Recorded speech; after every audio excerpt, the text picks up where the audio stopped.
Welcome to this week's episode of Faster Masters Rowing Radio.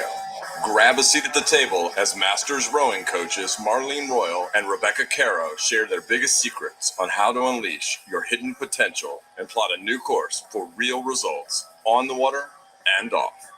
Now, on to the show.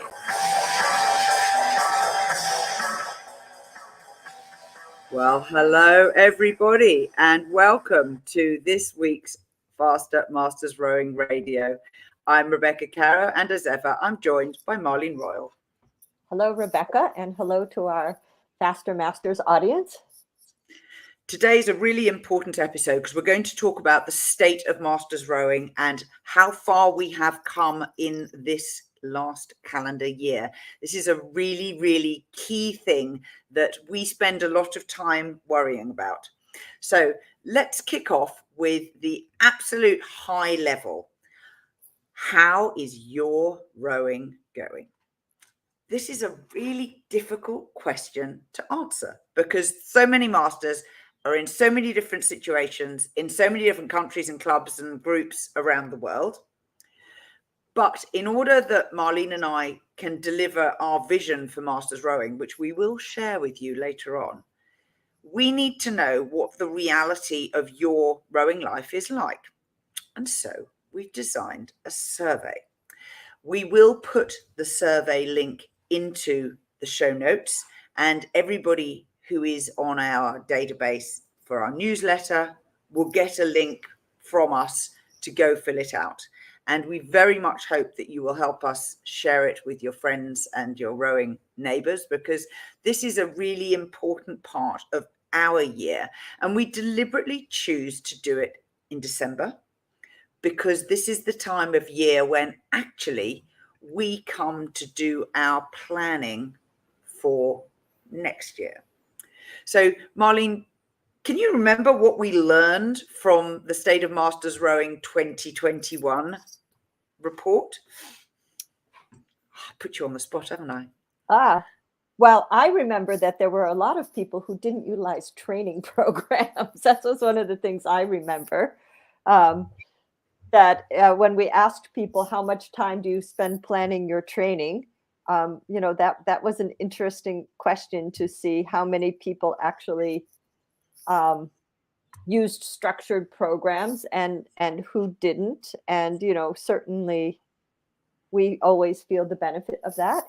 We found out a lot about like how many people were recreational rowers, how many times per week people generally tend to row, how many days per week they tend to row, how often they do additional training, land training or cross training, besides their sessions on the water, which was quite interesting to us. And we also found out, quite a bit about just how much coaching people get, how frequently do they work with a coach versus, they see coaches on a weekly basis. Maybe they don't get any coaching on the water. So it was quite interesting from that point of view. So this year, I'm sharing, for those of you who are watching live, I'm sharing a screen which has the outline of the survey on it, where we ask a little bit about whether you scull or sweep and if you coach. Things like why do you row is actually a new question this year because it's quite important for us to set a framework of understanding with you because you are our audience. And although we can make educated guesses and we know what our reasons are, that's actually less important than knowing your reasons. And all the different types of rowing that you might do, from para, adaptive, indoor rowing, flat water, coastal, and so on. Do you own equipment? Do you row via an organization or not? Where do you get your rowing information from? How much do you spend on your rowing? And where does that money get spent on? And then we move a bit into your training, how you train, what types of training you do, how long an outing takes, how many times a week, what you do with land training, and whether or not winter and summer frequency changes. Then we talk a little bit about the types of boats and equipment that you use, or do you do ergs, what type of low, medium, or high intensity training, and whether or not you get coached, as Marlene has said, and the sort of quality of coaching and whether the coaching you get is meeting your needs. We then also dive into whether you stopped rowing for any length of time, because it's really noticeable that masters have a lot more life commitments than youth rowers. And so the reasons why someone stops rowing is important. Then we move into camps. Did you go to camps? Then we talk a little bit about the group that you train with. Are there more or fewer people in it this year than last? And similarly, a bit about novices and newcomers, because of course, growth in the sport is something that we're quite committed to. And what sort of learn to row courses are offered locally. Now we move on to racing and whether or not you race more or less and how many times you tend to race. A bit about rowing data and data analysis and use of that information. And then the last bit we go on to are what are the big challenges for your club or group, and what are the challenges for your own rowing? What are things that you would like to learn more about? A couple of questions about COVID, and then anything else. So that is the entirety of the questionnaire. It's going to be at least a 10-minute job to fill it in. So we don't want to pull the wool over the eyes and go, oh, it's only a 2-minute survey. Some of the questions have multiple choice, but the ones that give us the greatest insight are when we find people write answers. And in designing it, I chose to put some opportunities where you can actually write quite a lot before the form is filled up. It's available. Right. Before you get the message. Right? Exactly. Is this a short answer or is this a paragraph, is what they call us. So State of Masters Rowing 2022, the results will be published next year, but we really want to collect all of the input information from you this year. So keep your eyes peeled, and the link to that survey will be going out in our newsletter. It'll be on Monday next week. It's time for the sponsor. Our sponsor this week is the Rowing Tales 2022 book, which I have written, as I'm sure you all know. It's something I do every year, and this is the sixth time I have done it. Each time it's different, and it is a collection of stories and anecdotes and writings about rowing. Some of them are historic, some of them are current, some of them are triumphs, some of them are disaster. Today, I want to read you a story sent in by Eliza McGrand. She is a keen appreciator of the history of rowing and rows in Portland, Oregon, in the United States. And in agreeing to send me this particular rowing tale, she described it as, okay, let's have our great rowing knucklehead moments put down on paper. The title is Secret Vermont Boat Makers. A few years ago, I was looking at rowing shells online, and I was also going to Vermont for rowing-related reasons. I was new to Facebook, and I saw what I thought was an interesting Facebook mention about a boat maker, Remador VT. Remador VT, I thought. I was going to a place in Vermont that did rowing-related day trips. Maybe we could go there too. Please, goddess of rowing, let me not have suggested it. But then I got a bit indignant. There was a Vermont-based boat maker and we weren't visiting? Maybe they made beautiful wooden boats. Why isn't Vermont supporting their local boat makers? I'm sorry to report that I asked a number of people about this boat maker, if they'd ever rowed one of these Remador VT boats and what they thought of them. No takers. I believe I even Facebook friended Remador VT to get more information. I couldn't understand why they never posted anything about the boats they made. What was up with that? I researched on the net to find out more about their boats, and I couldn't figure out why the results I got were so odd. For those now dear to my heart who are equally confused, it turns out Remador means rower in Spanish. It isn't a boat company.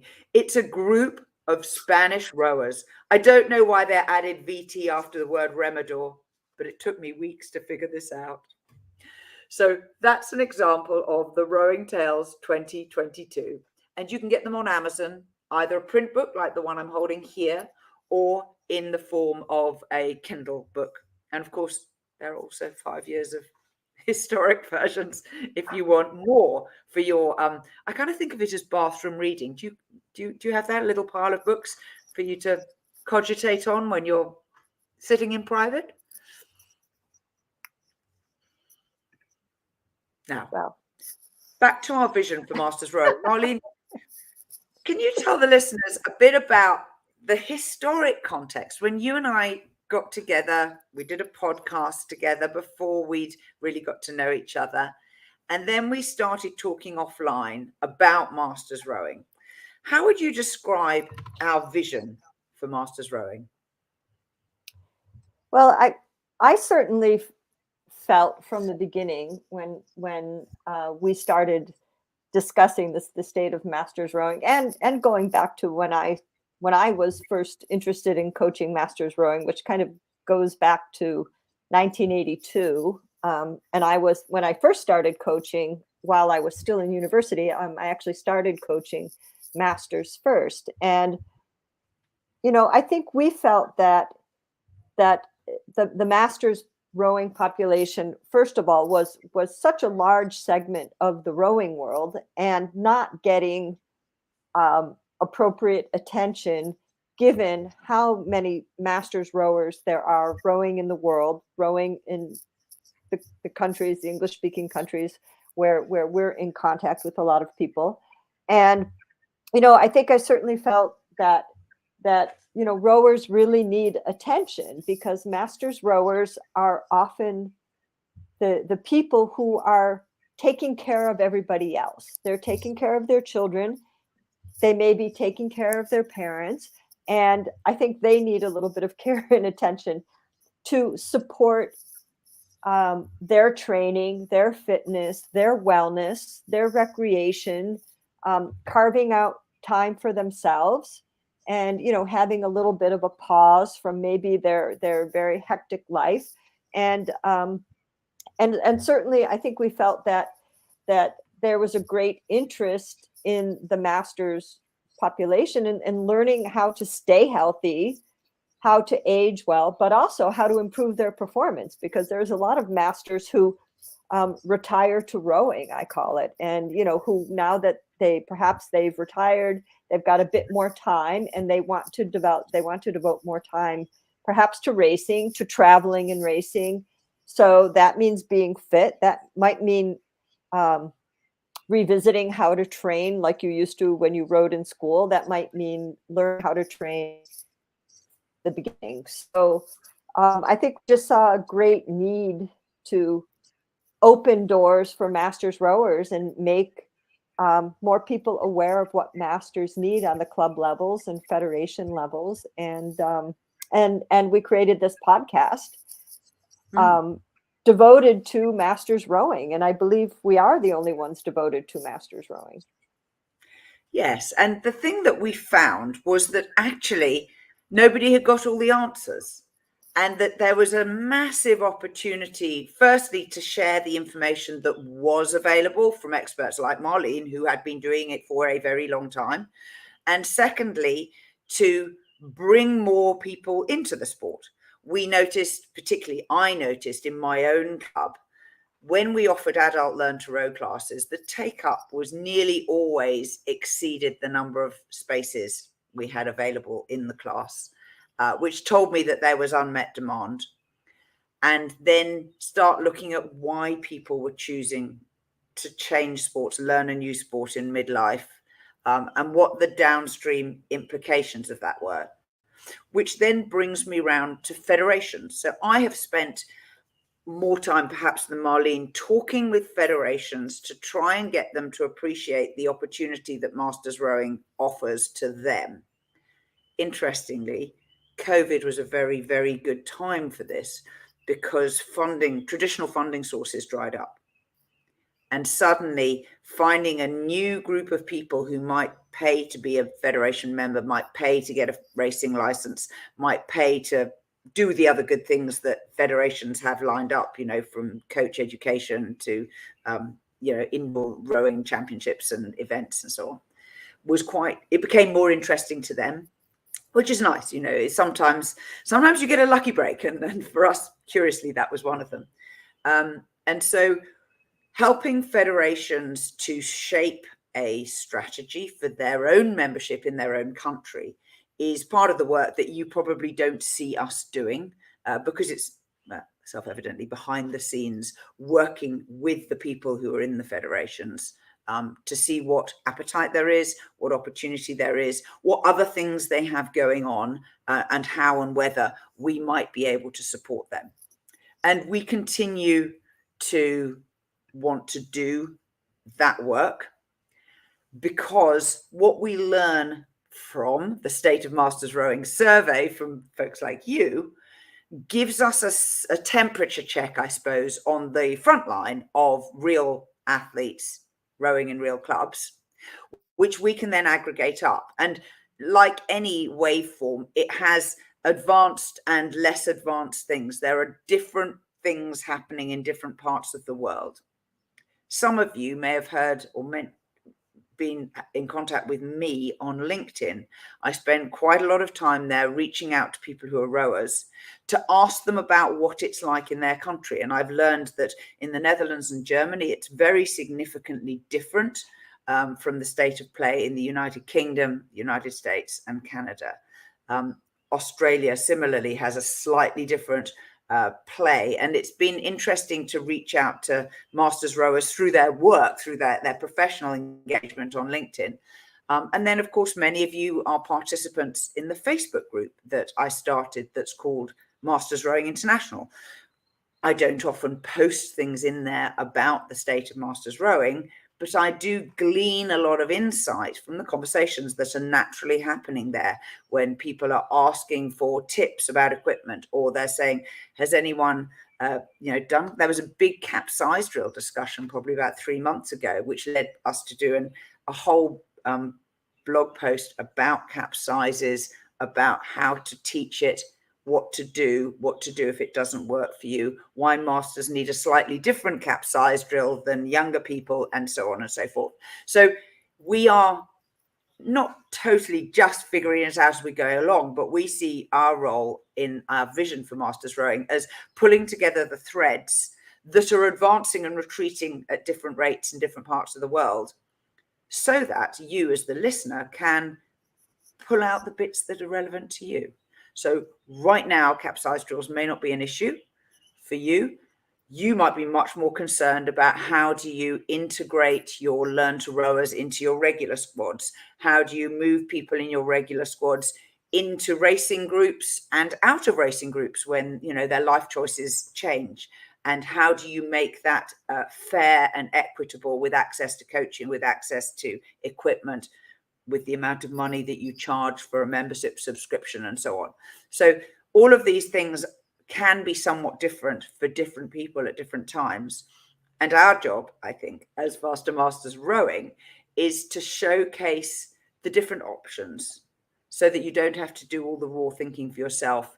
You can reach out to other people who have made different choices and say, tell me, why did you pick that, online booking software for your club management, and how's it going for you? And what were the pros and cons? And is a spreadsheet still good enough? Or do we really need to have an online calendar? And how does that integrate with your payment system or your safety, waivers, things like that? Because the more we know, the better I think our choices can be. We become a bit more informed. Big context setting. If I missed anything, Marlene? I think that's a pretty good cover.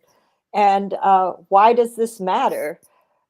I think we can look at one result of our efforts, and particularly an idea Rebecca had, and we see that at the upcoming San Diego Crew Classic, the addition of new events, new category of Masters events, and now that San Diego Crew Classic has added intermediate events, which is for masters who have 5 years of rowing experience or less, it opens up another level of competition for those athletes who are relatively new to rowing versus racing individuals who maybe have 25 or 30 years of experience rowing, which is a lot of experience rowing. And we have a lot of masters who are that experienced and who have very high level competition and have continued rowing for their lifetime.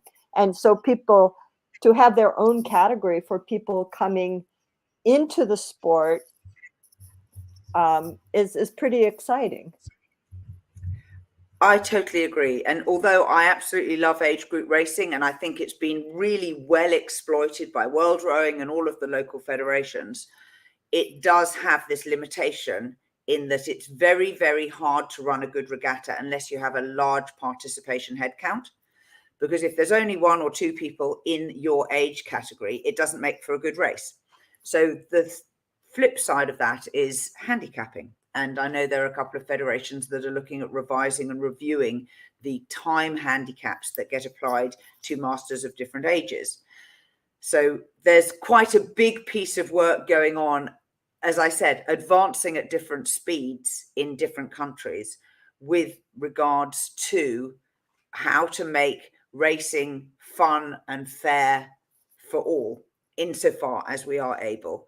And not wanting to diss the experienced 25-year experienced rower who wants a great race in their age category compared with the newcomer who looks at them and thinks that is unattainable. How will I ever be able to race and feel that I'm in the same event, the same competition as someone like that? And of course, this is important because if people get very discouraged, then regattas won't get the entries. And if they don't get the entries, then that's a whole part of our sport that dies.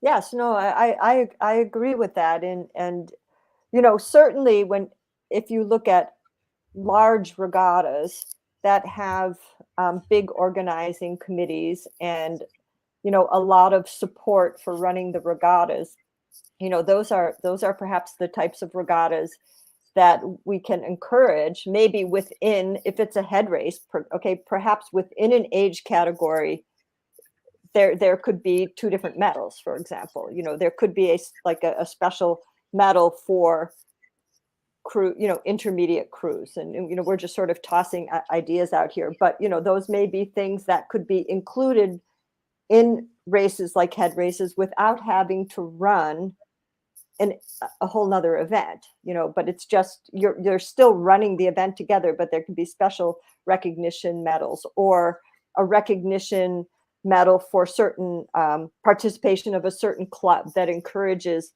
their club masters program to participate on a larger scale. So, those types of recognition medals could be quite important and motivating. We do a couple of regattas where they don't actually give out medals, but you get points for each race, and then the points go into an overall trophy for the winning club. And they do a points trophy for young people and a separate points trophy for masters. Mm-hmm. So there's there's something real there that you might be able to get your hands on. And if there, as you say, is one event for quads, but in there's two separate lots of points allocated, one for the age group and one for the intermediate, that might be quite a nice way of doing it.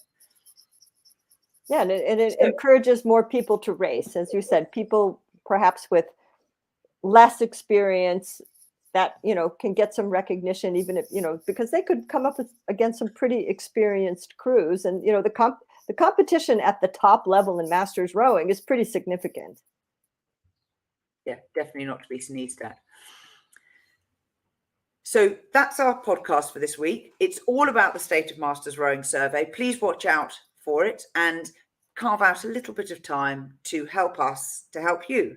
And we definitely welcome any feedback that you have. If you have things that you'd like to know or learn, we're here ready to listen to it. So till next time, bye-bye. We are part of the Rowing Chat Podcast Network. Please tell your rowing friends about the show. And if you've learned just one helpful thing from today's episode, please consider supporting the show for as little as $1 per month by visiting fastermastersrowing.com. forward/podcast.